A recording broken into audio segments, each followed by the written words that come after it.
पिढी आपल्या काँग्रेसमध्ये गेल्या, आज भाजपची उमेदवार म्हणून तुम्ही लोकांसमोर जाताय, कशा पद्धतीचं नियोजन असणार आहे? भाजपच्या मध्ये माझा 4-5 दिवस प्रवेश झाला आणि प्रवेश घेऊन आता आम्ही सगळीजण महायुतीचं सरकार आणण्यासाठी आम्ही ताकदीनं प्रयत्न करतोय आणि आज खरं म्हणजे विठ्ठलाचं दर्शन घेऊन आणि विठ्ठलाचा आशीर्वाद घेऊन, रुक्मिणीचा आशीर्वाद घेऊन, माता भगिनींचा आशीर्वाद घेऊन, इचलकरंजीच्या तमाम सगळ्या लोकांचा आशीर्वाद घेऊन आमचा प्रचार चालू झालाय असं म्हटलं तरी काय चुकीचं? शहासाहेबांच्या लाडक्या बहिणींचाच आशीर्वाद या ठिकाणी आहे.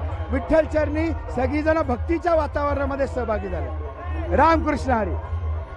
महायुतीच्या किती जागा राज्यात येतील अशी आपल्याला? 100% महायुतीचे सरकार येणार. आमचं मोठं बहुमत या महाराष्ट्रामध्ये सगळ्यांच्या आशीर्वादाने या ठिकाणी येईल. ठीक आहे. आणि आता या निवडणुकीत कमळाच्या चिन्हावरती आपण निवडणूक लढवणार आहे. राहुल आवाडे निवडणूक लढवणार आहेत. काय प्रतिक्रिया आहे? कारण 4 पिढ्या आपण काँग्रेसमध्ये होतो हे सत्यच आहे. मी मागं काँग्रेस ज्यावेळी सोडली त्यावेळी सांगितलं त्याचं कारण, या देशाचे सन्माननीय आणि लोकप्रिय पंतप्रधान नरेंद्रजी मोदी साहेबांनी आणि ज्यांच्या हस्ते आमचा प्रवेश झाला ते आमचे नेते, देशाचे नेते, देशाचे गृहमंत्री आणि सहकार मंत्री नामदार अमित शहा साहेबांच्या नेतृत्वाखाली या देशामध्ये 370 कलम हटलं गेलं. 35A विषय संपला. या सगळ्यातनं एक सिद्ध झालं की काश्मीर भारताचा आहे. काश्मीरमध्ये एकच तिरंगा फडकायला लागला. लाल चौकात जायची हिंमत कोणाची नव्हती, तिथे तिरंगा डौलानं फडकायला लागला. हा बदल मला मनापासून आनंद वाटणारा होता, आवडणारा होता. आता त्याच पद्धतीनं प्रगती होत राहायला पाहिजे. आज सुद्धा काय बोलतात काँग्रेसचे लोक, आम्ही सत्तेत आलो तर हे 370 ह्यांनी घालवलेलं परत आणू, 35 आणू. म्हणजे काय? म्हणजे परत काश्मीर सोडू?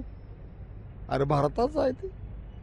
काय किती सत्तेसाठी लाचार व्हायचं, याला काय तर मर्यादा पाहिजे. आणि ह्या सगळ्यासाठी म्हणून आम्ही आता परत ज्वाज्वल्य राष्ट्रप्रेम नक्की या भारतीय जनता पक्षाच्या नेतेमंडळीने जपलंय. त्यासाठी अखंड भारताच्या सर्वांगीण विकासासाठी ज्या पद्धतीनं काम आहे, विकसित भारत या संकल्पनेवर जो विकासाचा कार्यक्रम सुरू आहे, त्याच्यासाठी मी भारतीय जनता पक्षाबरोबर गेलो, आमचं कुटुंब गेलं आणि राहुलला त्यासाठी मी त्या पक्षातनं उभं करायच्या संबंधीचा निर्णय घेतला. आता इचलकरंजीमधून उमेदवारीचे संकेत स्पष्ट मिळालेले आहेत. कशी तयारी असणार आहे? कितीचं मताधिक्य घेऊन?